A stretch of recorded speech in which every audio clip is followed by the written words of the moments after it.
So I thought it would be appropriate to speak about the connection between last week's parasha and this week's parasha, so we'll cover both.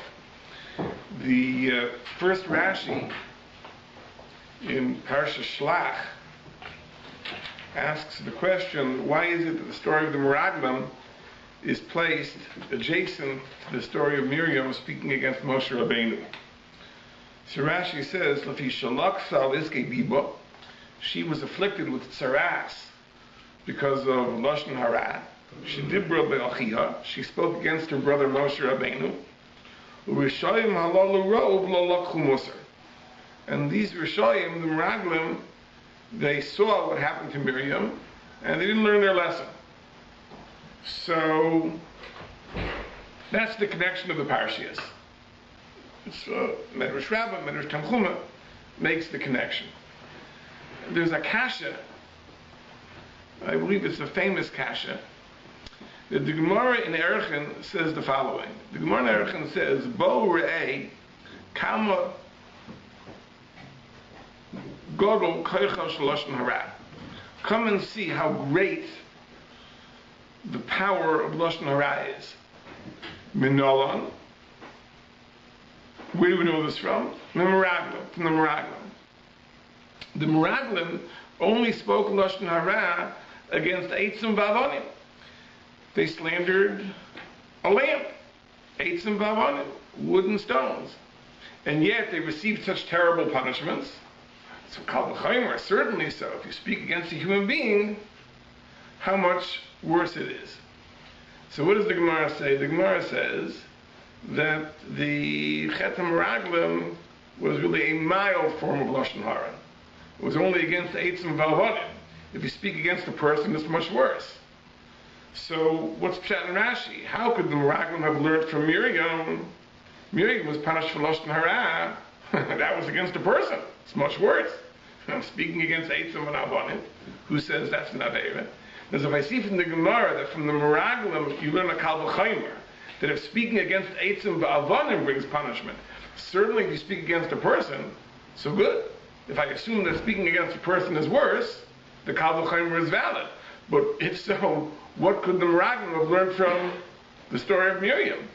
Miriam was punished, he spoke against a live person. You speak against eitzim v'avonim, who says anything wrong with that? Who says you should be punished for that? It's a famous kasha.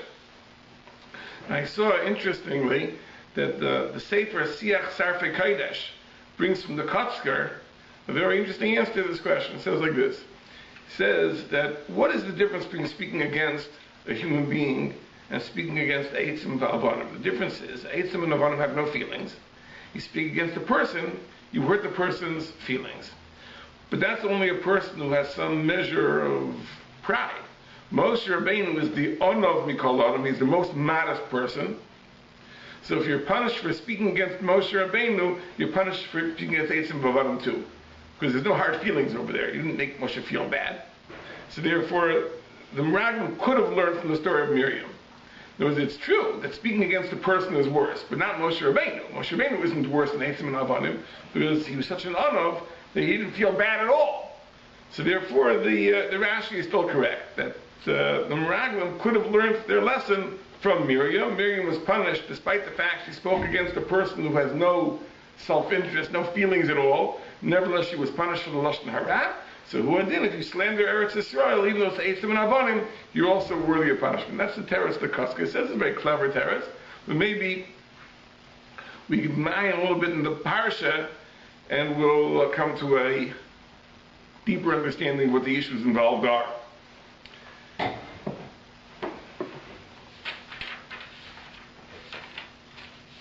The Gemara in Shabbos tells us a tremendous chiddush. Gemara in Tzadi Zayin. It says that when Miriam spoke against Moshe Rabbeinu, and then Hashem brought Moshe, Aaron, and Miriam into the Mishkan, spoke to them, and it says, Vayicha af Hashem bo. God was angry at them. Who's them? So the Gemara says, Vayicha af Hashem bo, Milamei shaf Aaron nitztara. That Aaron also developed saras. Not just Miriam. Aaron also developed saras. Just that Aaron's saras disappeared. It was momentary. Miriam's saras lasted, and therefore she had to be confined for 7 days. But Aaron also had saras. Different Rabbi Akiva. So this is Rabbi Akiva. Amar Rabbi ben Beseira. So Rabbi ben Beseira said, Akiva, ben kach u ben kach ata asad litnas adin. Whether you're right or whether you're wrong, you're going to be punished. Why?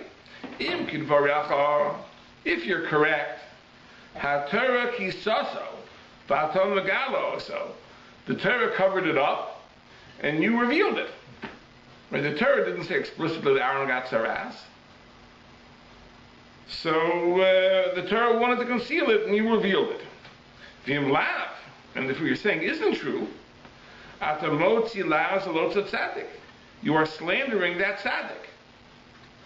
So the Gemara says, "Nu el haksiv bam." So what does Rabbi ben Beseira do with the pasuk bam that Hashem was angry at them? Says the Gemara, "Hahu b'nazifa ba'alma." Hashem only scolded Aaron. He wasn't angry to the extent that he would have given Aaron saras. It was a nazifa ba'alma. But to say that he got saras, that far, Rabbi ben Beseira doesn't go. Now there's several issues we have to understand about this Gemara.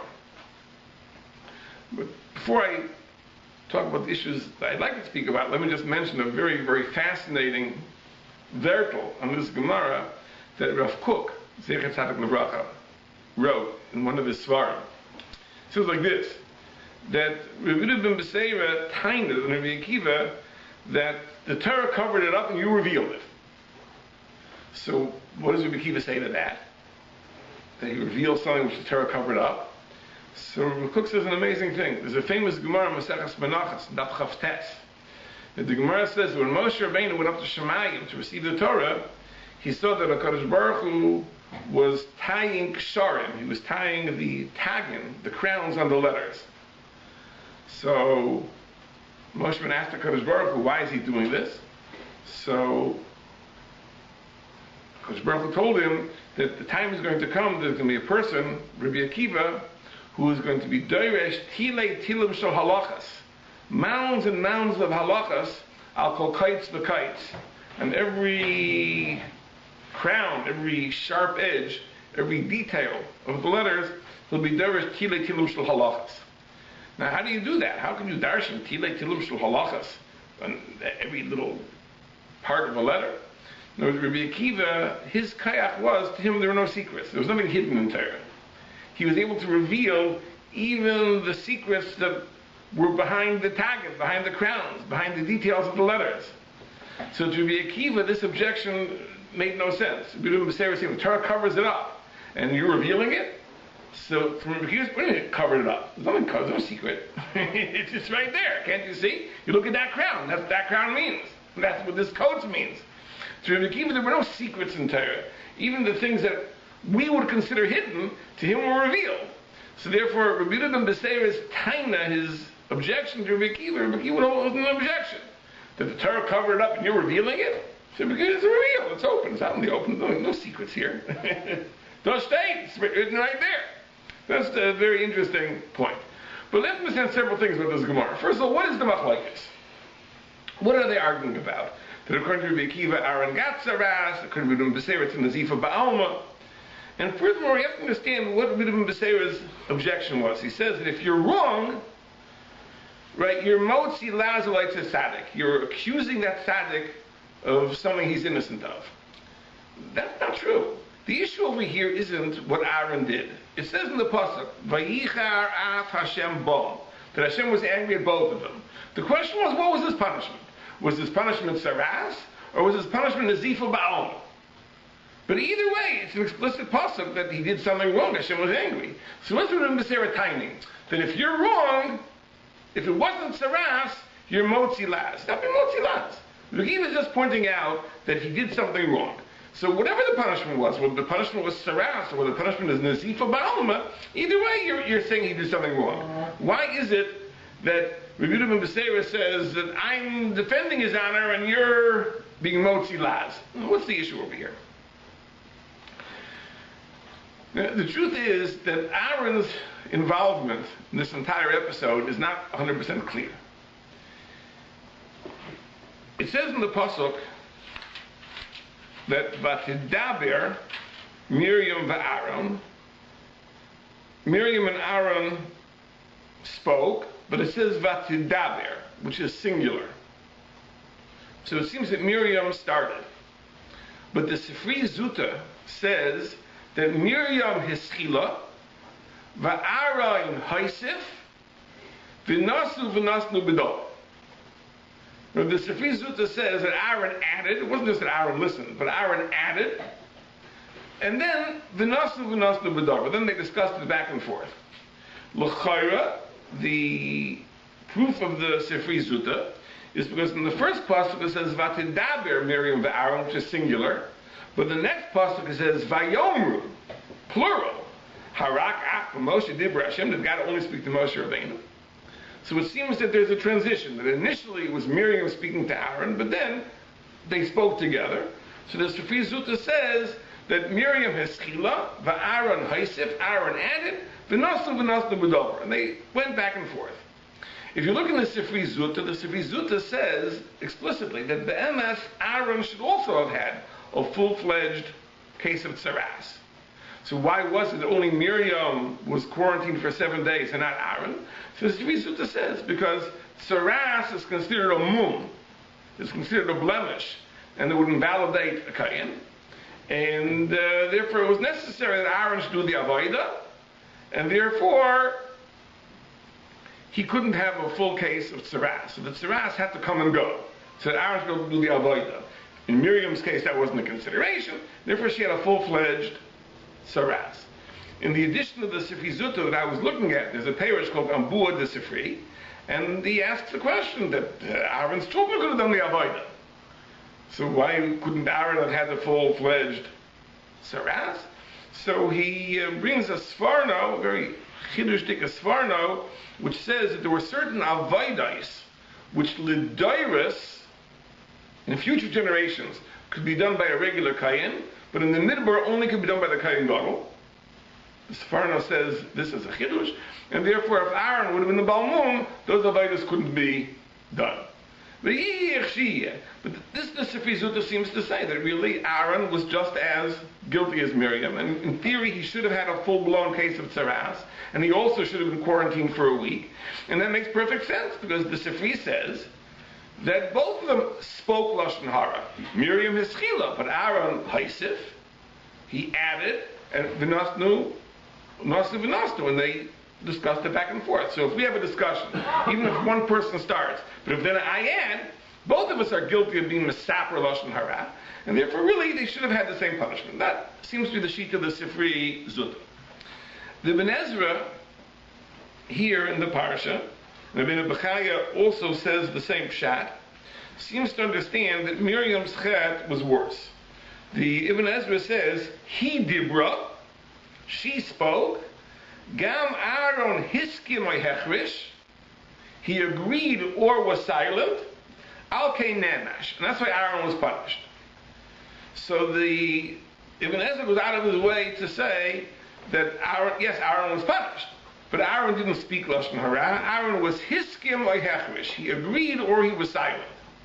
And l'chara, the reason Ibn Ezra understands this is to explain the differential. Why was it that Miriam's punishment was worse than Aaron's? The answer is because Miriam spoke, so that was the worst punishment. And Aaron was hiskim or hechrish, he either agreed or was silent, so it was an aveira, but not as serious an aveira, so he was punished, but not to the same extent as Miriam. Now we understand, what is the double lashon? Hiskim or hechrish. He agreed or was quiet. What are the two possibilities? So I think there's a remes here to a very, very interesting chiddush of the Chavetz Chaim.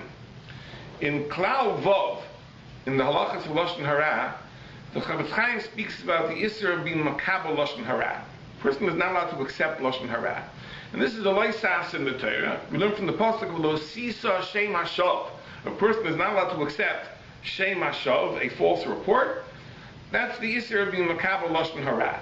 Being makabel lashon hara means to believe it. If a person tells you a story, which is Lashon Hara, you are not allowed to accept it as being true. You're not allowed to believe it. That's the issue of Kabbalah's Lashon Hara. The Chavetz Chaim says the Dover Chidush. He says that even if you merely listen to the Lashon Hara and you don't believe it, but you listen to it, you turn your ear to listen to it, you're also over an issue d'oraisa. This is a tremendous chidush, and in the Perush he wrote Ber Mayim Chaim. He has quite a lengthy discussion back and forth with Rayas this way and Rayas that way. It's not a Davar Pasha, but this is the chidush of the Chavetz Chaim, that not only is there an issur of Kabbalah's Lashon Hara, there also is an issur of Shmias Lashon Hara. It seems to me that that's really the Ibn Ezra Safek. Because what was Aaron's chet? He says there are two possibilities. One possibility is hiskim, which means he agreed. The other possibility is hechrish, meaning he was silent and he listened. But he wasn't maskim. And Ibn Ezra seems to say both are aser. And whichever way you go, it makes sense that he was punished. So this is l'chara, a little bit of a raya, at least a mashmos, to the chidush of the Chavetz Chaim. That when it comes to listening to Lashon Hara, there are two possibilities. If you believe it, that's the issur of Losis Hashem Hashav, but even listening and not believing it is also an issur d'oraisa, and that is the shaila. What was Aaron's role? Was he makabel, or was he only shemea, he only listened? Was it hiskim or hefresh? Was it that he accepted it, or he was just, he remained silent? That's the two possibilities.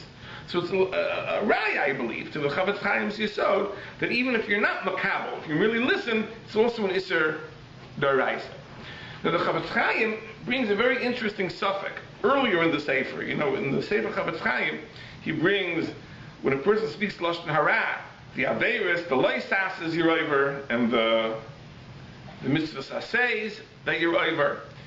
And he has a very interesting discussion as follows. There's a pasuk in Parshas Ki Seitzei, which says, Hishomer ben negat tzaras.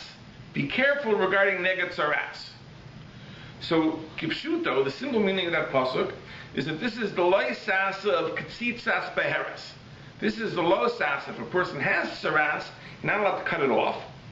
That's Hishomer ben negat tzaras. Hishomer is always a Loisasa. Beware if you have tzaras. That's the simple pshat in the pasuk.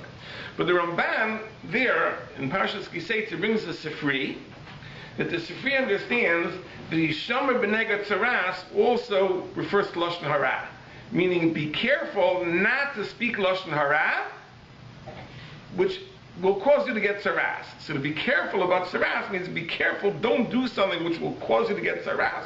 Don't speak Lashon Hara. So the Chavetz Chaim paskins this Ramban, and the paskins, if a person speaks Lashon Hara, in addition to being over the issur of Lo Shelach Rachel B'Yamecha, which is the Loisasa for Lashon Hara, you're also over the Loisasa B'Shomer B'Nega Tzaras. In the Ber Mayim Chaim, the Chavetz Chaim has a suffix. What about a person who's makabel Lashon Hara? Is he also over Hishomer B'Nega Tzaras or not? The Chavetz Chaim has a suffix. And it seems that his suffix is that does tzaras come from being makabel Lashon Hara, or does tzaras only come for saying Lashon Hara? It's not clear. The Chavetz Chaim is masufik. And it seems that he, Lamaisa, assumes that there's no tzaras for being makabel Lashon Hara. He assumes that there isn't, because when he paskins the halachas, he says that only the masaper is over Hishomer b'negat tzaras, not the makabel. But in the Ber Mayim Chaim brings a suffix on this. L'chayra, we can bring a raya from the Gemara in Shabbos. Rabbi Akiva says that Aaron also got tzaras. What did he get tzaras for? What did he do? So l'chayra should depend on the shittas. Like the Sifri Zuta, that he got tzaras because he was haisif, he also spoke Lashon Hara. Then there's no raya from Aaron. Aaron got tzaras also. Why? Because he spoke Lashon Hara. But in the Chaim, a person is just makabel Lashon Hara. Maybe there is no tzaras. But according to the Ibn Ezra, that the worst thing that Aaron did was that he was makabel Lashon Hara. So you have a shtickle raya that there's saras even for being makabel lashon hara. It could be that really is the machlekes between Rabbi Akiva and Rabbi Yehuda ben Beseira. Because even the Chavetz Chaim, who has the shaila of a makabel lashon hara getting saras, it seems that he doesn't have any tzad in the world that a sheinei lashon hara gets saras. That's pashut. In other words, the Chavetz Chaim only is contemplating maybe a person who believes lashon hara gets saras, but a person who merely listens to lashon hara and doesn't believe it, that the Chavetz Chaim seem to assume is a different pasha. For that, there's no saras, and therefore that could be the machlekes Rabbi Akiva and Rabbi Yehuda ben Beseira. Rabbi Yehuda ben Beseira holds it was nazifa ba'alma. Hashem got angry at Aaron, but there was no saras. Why? Because he holds like that sad that what did Aaron do? He only listened. So it's taken avei, it's nisi daraisa, but there's no saras for just listening. Rabbi Akiva held this saras, held that he was makabel lashon hara. Not just he listened to it, he believed it. But even not like the Sifri. Even if you hold like the Ibn Ezra that he was makabel, but there'll be for kabbalas lashon hara. It could be there is saras, and that is really the machlokas. So now we understand what Rabbi Beseira was saying to Rabbi Akiva. He was saying that if you're wrong, your mighty allows like said tzaddik. Because you say it was in the Zifa Balma, so I hold that all he did was he was Shemei. He heard the Lashon Hara, but he wasn't Makabel. But L'dvarecha, that he got Saras, it must be that he at least was Makabel. So you're amplifying the Aveira, so therefore your mighty allows like said tzaddik. Of course, Rabbi Akiva wasn't chayshish for that, as we said, because Rabbi Akiva holds he's not. It's beferish, a state. That's what it says. Rabbi Akiva, there were no secrets to him. So therefore, this is what he said. But that could be is the underlying issue. But we have to understand. But why is it that Miriam got the full-fledged saras, and Aaron only got a momentary saras? So you could say that even if a person who's makabel lashon hara gets saras, but certainly it's not as bad as a person who speaks lashon hara. So if you speak lashon hara, that's full-blown saras. So if you're makabel lashon hara, then it's only a momentary saras. So that could be, but it could be that the answer is deeper. The Netziv says a tremendous chidush. He says in Parshas Tazria, and he repeats it in this week's parsha. Because we know that in Lashon Hara there are two Isurim. There's an Isur of Motzi Shemra, and there's an Isur of Lashon Hara. Lashon Hara is where the information is true. As you speak badly about another person, you transmit derogatory information, but it's true. Truth is not a defense. Even if it's true. If the individual you tell it to has no need to know, but he doesn't need to know to save himself from some harm or loss, then there's an Isser of Lashon Hara. You're not allowed to transmit that information to the other person. That's Lashon Hara. If you make it up, if it's a sheker, that's even worse. That's called Motzi Shemra. So it's even worse of it. The Netziv makes an amazing observation. Chazal say that saras comes from Lashon Hara. And yet, where do we see this hinted to in the Chumash? Zos Toras HaMetzoira. Metzoira is Lashon Motzi Shemra. Motzi Shemra, of course, is worse than Lashon Hara. So, what does saras come for? Does it come only for Motzi Shemra? Or does it come even for Lashon Hara? So Netziv says an amazing thing. He says like this. He says there are two aspects to tsaras. First, the nega itself, it's disfiguring, it may even be painful, like any physical affliction. And then, there's another aspect to it. There are halachas. And the halachas entail hardship. The pasuk says that a mitzvah is sent out of Gimel Machanas. He has to leave his house, he has to leave the city, he has to sit outside of the city. He has to call out, Tameh, Tameh. He has to humiliate himself by saying, I'm Tameh, keep away from me. Now those are halachas which apply to the mitzvah, who's been examined by the Kayin and declared to be Tameh. So the Netziv says a chidush, that for Lashon Hara, you get the nega, but not the halachas of tzaras. Just the physical affliction of having a nega is a kapara for lashon hara. But if a person does the worst aveira of motzi shem ra, then it's not enough to have the physical affliction of tzaras. Then you have to be diagnosed by the kohen, you have to be declared tamei, you have to undergo the hardship which the halachas of tzaras entail. That's why when the Torah speaks about the halachas, those Torahs are mitzoros, those Torahs are motzi shem ra. The halachas of tzaras, conducting oneself in accordance with all the dinim of tzaras, that only applies to the motzi shem ra. But the physical affliction of the nega alone, that applies even to the Baal lashon hara. The Netziv says in this week's parsha that Miriam had the din of a motzi shem ra. Miriam had the din of a motzi shem ra. And when Aaron davened on her behalf, and he asked Moshe, and he begged, Al nas sashay soleinu chatos, he was asking that Moshe should consider her simply as a balas lashon hara and not as a motzi shem ra. It's a hard thing to imagine that Miriam was saying a sheker, she was saying a falsehood. I mean, maybe it was lashon hara what she was saying, but that she had a din of a motzi shem ra. And that's what the Netziv understands. The Netziv understands that's what Aaron was saying. Aaron was saying that if she'll have a din of a balas lashon hara, then it'll be enough for her to suffer the physical affliction of having the tzaras. But she won't have to go through the week of Hezger. She won't have to follow the halachas of the Mitzvah. But if she's a motzi shem ra, then she'll have to follow the halachas.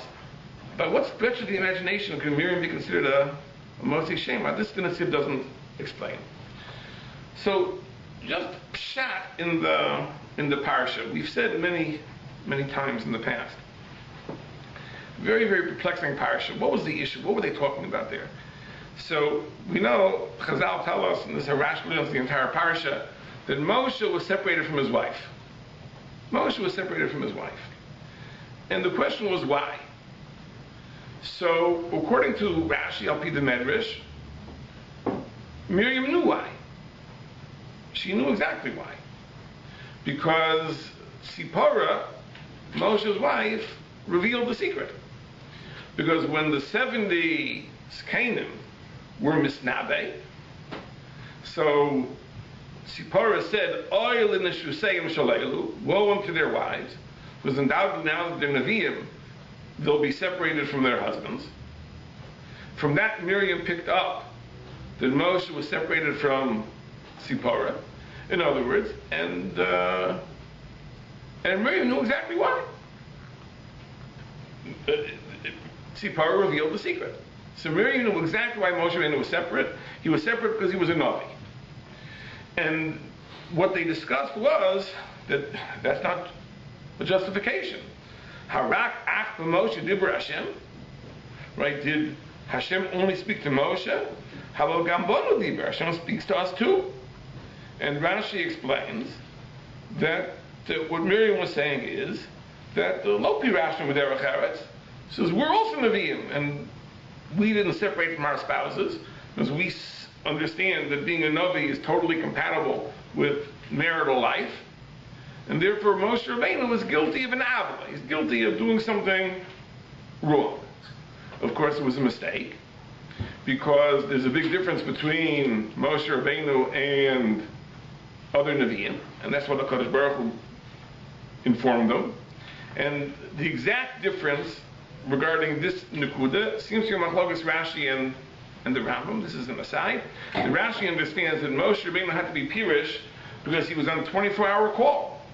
He was constantly on call. He never knew when the HaKadosh Baruch Hu would have a message for him. And therefore he had to be in a constant state of preparedness for Nevuah. He had to be in a state of Tara. And therefore other Nevi'im who only are misnabe intermittently, so they can be with their wives.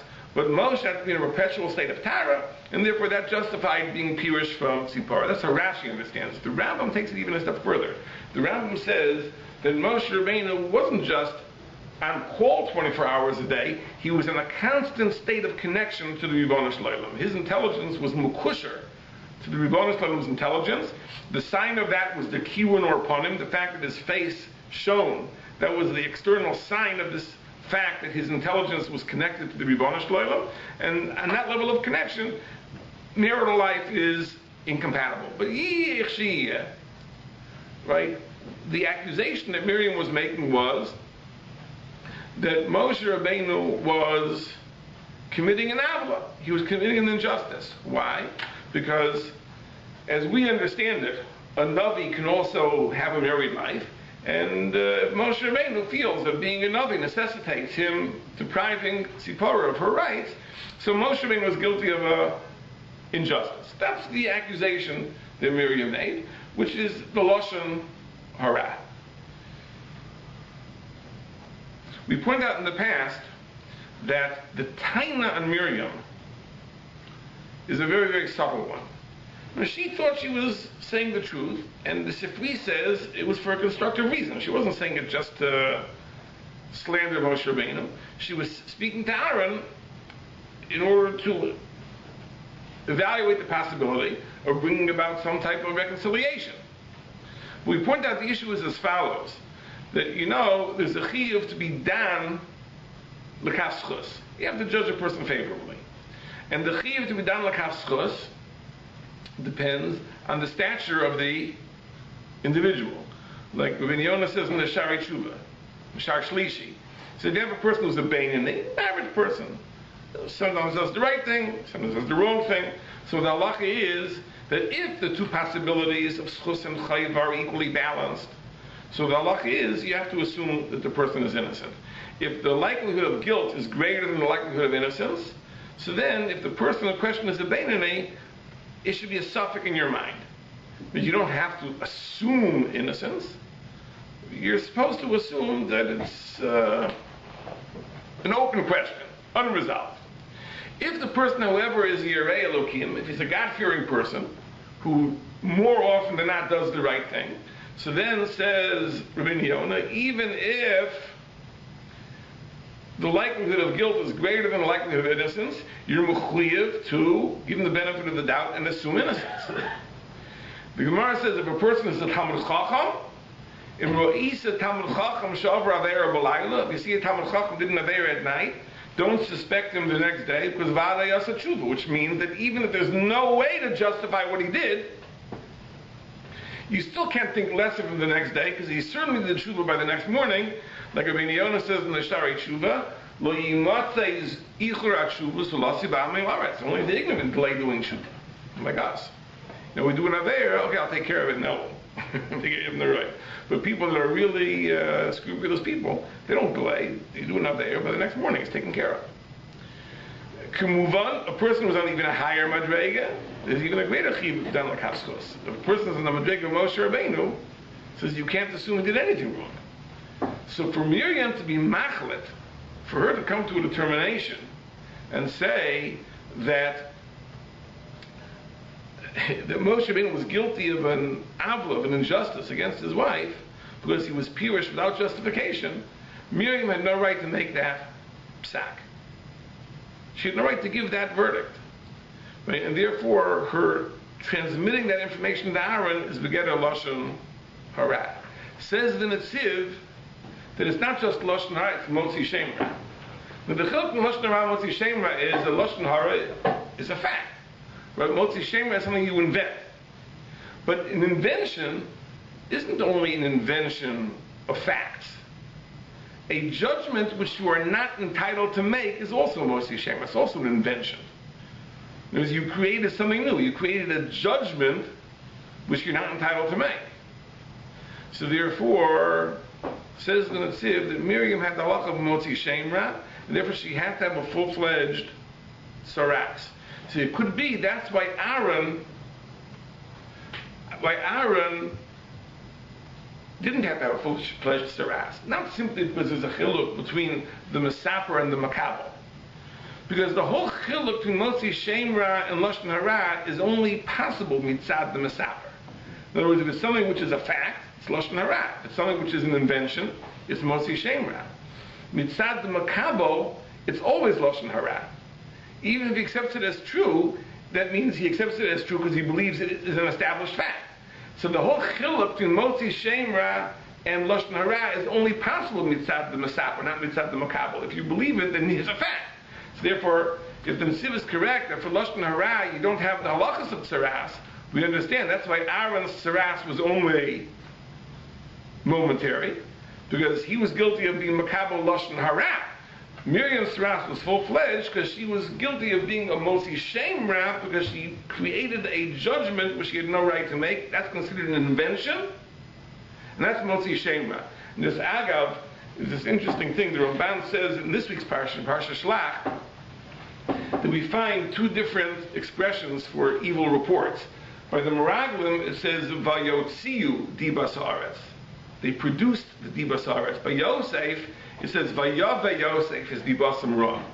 So what's the chiluk between being motzi diba and being mevi diba? So the Ramban explains the difference is whether it's sheker or emes, and the chiluk is pasha. If a person is mevi diba, he's just bringing the information from where it happened to a different place. He's transporting the diba, but he's not creating the diba. It's not an invention. So the Yosef, it was emes what he said about the brothers. So it was vayava Yosef. He merely transported it. He brought it. When it comes to the Meraglim, they invented the lashon hara eretz out of thin air. Therefore, it's vayotziu. It's a motzi diba. They produced it. So a judgment is also considered a motzi shem ra because you created something new. It's not the facts. And I want to point out, just agav, this is something which is very important to know. Most of our lashon hara is really not transmitting derogatory facts. It's transmitting judgments. When a person calls you up about regarding a Shelach, let's say, right? And you say, well, the person is not so bright, or the person is not so well-mannered, or whatever it is. So you're transmitting facts. Facts would be, look, I don't know, etc., etc. I once asked him a question, and this is the answer he gave me. So what does that mean? Does it mean he's intelligent, not intelligent? Those are facts. No, but if I tell you a person is not intelligent, that's a judgment. On what basis am I making the judgment? It's astounding. Sometimes we make these judgments on the basis of very, very scanty information. You might have had one encounter with the person, it left you with the impression he's not too bright, and now you've decided he's not so bright. Someone asked you, oh, he's not so bright. That's not lashon hara. That's motzi shem ra. That's motzi shem ra.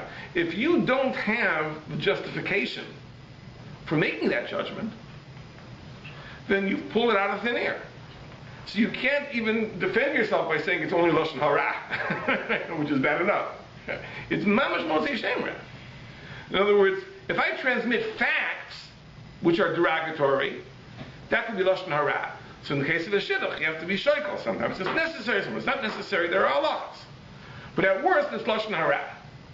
But the point I'm making is that sometimes we only suspect we're speaking lashon hara. It's really motzi shem ra. Why? Because we're not transmitting facts. We're transmitting judgments. If we don't have the right to make those judgments, if our evidence is not solid enough, we don't have enough basis for these judgments, then the judgment is an invention. If the judgment is an invention, it's motzi shem ra. What difference is it whether I invent a fact or I invent a judgment which is not based on adequate evidence? Either way, it's an invention. I created something new. That's already motzi shem ra. And this is something which is very, very important to know, because I think most often, right, when we commit this aveira, it's not in that we transmit facts that are derogatory. It's that we make judgments about a person, and a judgment, if it isn't solidly based, right, really is not a lashon hara motzi shem ra. And that's what the Nesiv says. The Nesiv says that since Miriam did not have the right to make this judgment about Moshe Rabbeinu, because by Moshe Rabbeinu you have to give him the benefit of the doubt, undoubtedly. So he says that the punishment that was coming to Miriam was not the punishment of lashon hara, it was the punishment of motzi shem ra. Motzi shem ra, it's not enough to have the physical affliction of tsaras, you need to have the halachas of tsaras. That's why Miriam required hezger for an entire week. Because the kapara for Motzi Shemra is that.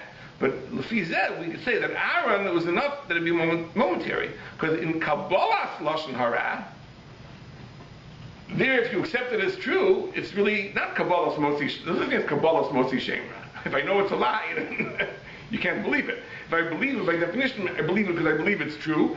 So therefore, if you believe it's true, it's only Kabbalah's Lashon Hara. Lashon Hara, even a Mesaper Lashon Hara, doesn't have to have the full-fledged saras. Kal v'chaymer, a person who's only makabel Lashon Hara, would be enough to have the momentary affliction, but you wouldn't have to go through the halachas of saras and hezker. So that would explain the difference in Miriam and Aaron in a very, very deep way. But it comes out that the chet of Miriam, right, was a chet because she made a judgment that she had no right to make, and that's what made what she said Motzi Shemra. Which means like this: if Miriam would have stuck to the facts, if Miriam would have gone to Aaron and said, listen, says this is what Sipporah said, this is apparently what had happened, let's discuss how we can rectify the situation, then she would have done nothing wrong, because it would have been L'tei Elos, the Sifri says. It was in order to bring about a reconciliation. And sometimes, as the Chavetz Chaim Paskin, many times in the Sefer, sometimes you have to make this information known to another person who is in a better position to help. That's why teachers tell parents about their children's conduct, because presumably the parents are in a better position to do something about it. It's important to know that if there's a situation where the parents will not be effective, and maybe the parents' actions will be counterproductive, there's a very serious shiloh of Lashon Hara. There's no right to know just because it's your children. Telling Lashon Hara about a child is also Lashon Hara. Presumably, parents will get the information, they'll use it constructively. But if you don't, in fact, let's say in an extreme example, if the parents are abusive, then it's mamish Lashon Hara to tell the parents what the child did wrong.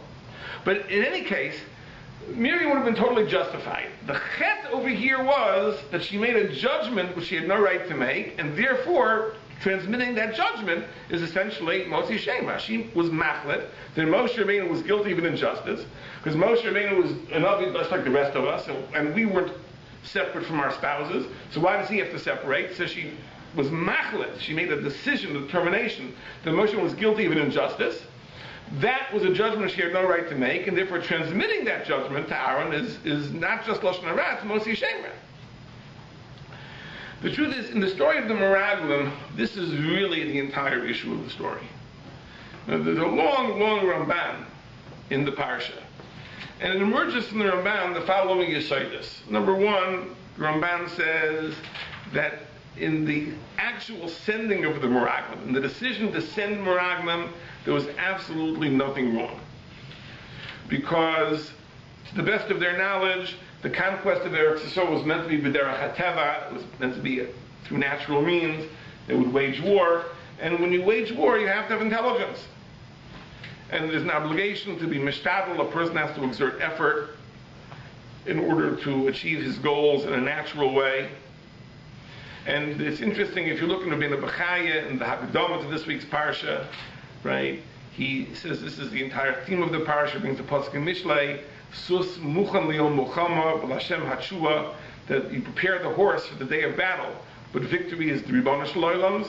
And he says that this is the way of life, that in every field of human endeavor, a person has to be mishtadel, a person has to exert effort to the extent he can, and then he has to know that it's in the Ribono Shel Olam's hands. Whether it's war, whether it's healing, whatever it is, a person has to be mishtadel. Rabbeinu Bechaya brings the famous Ramban in Parshas Noach. The Ramban says that why did HaKadosh Baruch Hu impose on Noach the burden of building a teva? If anyway, it would have to be a miracle through which all the animals were saved. And the Ramban says, because a person has to do what he can do to the extent that he can do, and then HaKadosh Baruch Hu takes over. So the Ramban said there was absolutely nothing wrong. And when Moshe gave them the mission and said, report back and tell us what the land is like and what the enemies are like, if they would have stuck to the facts, says the Ramban, it would have been totally justified. So what was the Aveira? They added an editorial comment, the Ramban says. They said, Ephes, Ephes means something which is impossible.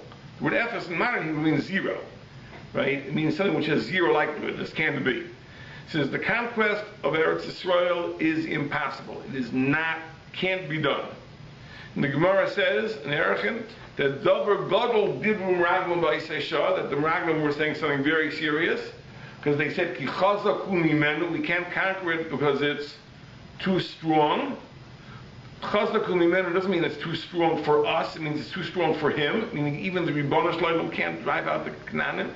Afilu Balabayas and Yachal Lahotzi Caleb Misham, even the owner can't remove his vessels from there. Whatever that means, they said it's impossible. Even the Ribono Shlomo can't do it. So this was a very, very serious thing. And the Ramban says that was the chet. The chet was they made a judgment which they had no right to make. That was not their shlichus.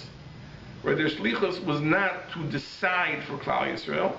Their shlichus was to bring the facts and let the leadership use the facts as they saw fit, not to give editorial comment. I'll just mention, by the way, the Yeshiva, I heard it from Norman Godel once, that what is so geshmak about Lashon Hara? You know, people have a pleasure in Lashon Hara. And the truth, when you think about it, Lashon Hara, part of the avla of Lashon Hara, or part of the pleasure of Lashon Hara, isn't what you do to the person you spoke about. It's what you do to the person you're speaking to. It says, you control that person. In other words, you have to make a decision. You have to make a decision. Should I hire this person? Should I marry this person? Should I be chavus with this person? Right? I take over your life. Why? Because I give you information, whether it's not true, I make judgments I have no right to make, I do have the right to make, but in a sense, I take the decision out of your hand, and I control you. So that's very geshmak, it's very powerful. There's a certain sense of empowerment that comes from being able to do that, because I control people's lives, right? With the information that I have, I get you to do certain things, not to do certain things. It says the victim is irrelevant almost. That's not the geshmak of Lashon Hara. The geshmak of Lashon Hara is I control the situation. And sometimes you find yourself, a person who wants to feel, I'm the deal maker, right? I'm controlling the politics in this town. Right? No one is going to get a job unless I agree to it, right? Whether he's a Rav or a Sheikhet or a Malamed, whatever it is. He wants a job in this city, I'm the one who's going to decide. Why? Because if I say the wrong thing, the guy's finished. There's a certain sense of empowerment. I'm a very powerful person. I can do that. I control the whole city. That's the pleasure of Lashon Hara. The pleasure of Lashon Hara is not what I do to that poor guy, right?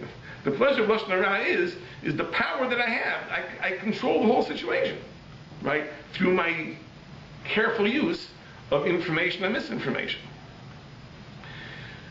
But that was the chet.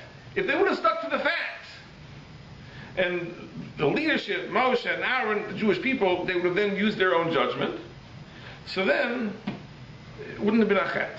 The chet was they made a judgment. But then the Ramban goes on and says that what happened was that even after they made this judgment, the people weren't won over. The people weren't won over. They weren't convinced. They were still siding with Yeshua, with Kaleb, with Moshe Rabbeinu, with Aaron. They weren't convinced. So then, what the Meraglim did was, that night, they committed a second Aveira, which is Motzi Diba. They slandered Eretz Yisrael, which is totally different. The first chet was they made a judgment that it's unconquerable. Then they said Lashon Hara about Eretz Yisrael, that it's an Eretz Chelas Yoshveha, that it's an unhealthy place, it consumes its inhabitants, and this was in order to dissuade them from wanting to go to Eretz Yisrael, that even if they wouldn't accept their initial judgment that it's unconquerable, they'd be discouraged because they would feel that it's not quality. The Gemara in Erechim really says that how they were punished for Lashon Hara, maybe they were punished because they said Ki chazaku mimenu. So the Gemara says, because it says in the pasuk, Vayamusu ha'anashim motziei dibas ha'aretz ra. So they apparently they died because of Lashon Hara. But you see that there were two chatoim of the Meraglim. There was one chet, which is they made a judgment which they had no right to make, that Eretz Yisrael was unconquerable. The second chet is they spoke Lashon Hara or Motzi Shem Ra about Eretz Yisrael, that is an Eretz Ochelas Yoshvel. These are two separate averos. For which one did they die? For the second one, not for the first one. That's what the Gemara says. They didn't die because of their judgment. Maybe the punishment for that they're getting only in Olam Haba. But the death they received in Olam Hazeh was for the punishment of the being Motzi Shem Ra and Eretz Yisrael, that it's Eretz Ochelas Yoshvel. So in that, the Gemara says beautifully. The Gemara says, if you slander Eitzim Va'avonim, you get terrible punishments. Kal v'chomer if you slander a person. So Avada, speaking Lashon Hara about a person is worse than speaking Lashon Hara about Eitzim and Avonim. So the question is, but what could the Meraglim have learned from the story of Miriam? You're right. They couldn't have learned from the story of Miriam the Avla of Lashon Hara. The story of Miriam was against a person. This is against Eitzim and Avonim. But what they could have learned from the story of Miriam is that don't make judgments that you're not entitled to make. Because that was the fundamental flaw of Miriam. That she made a judgment that she had no right to make. Says that was the Chet HaMeraglim. The Meraglim were given a mission. They were given a job to bring back the facts, not to make judgments. When they came and added on their own, Ephes, Kias Ha'am, they made a judgment that they weren't entitled to make. That they should have learned from the story of Miriam. If they would have learned the lesson from Miriam, that do what you're told to do. You have a job, do your job. Don't make judgments to control the situation. Says, that was a chet, which they should have learned from Miriam and they didn't, and that's how the debacle of the Meraglim came. So Avada, in terms of the harm that you caused to the person you spoke about, Avada, speaking about a person is much worse than speaking about a land. A land is Eitzim and Avonim. So you go to a person has feelings, he's a human being, Avada, it's worse Aveda. But if the issue is making judgments that you're not entitled to make, which is not about the person you're slandering, it's about the controlling of the person that you're speaking to, so that they should have learned from Miriam. Miriam made a judgment she had no right to make, and there were consequences. The Meraglim should not have made judgments about Eretz Yisrael that they were not entitled to make.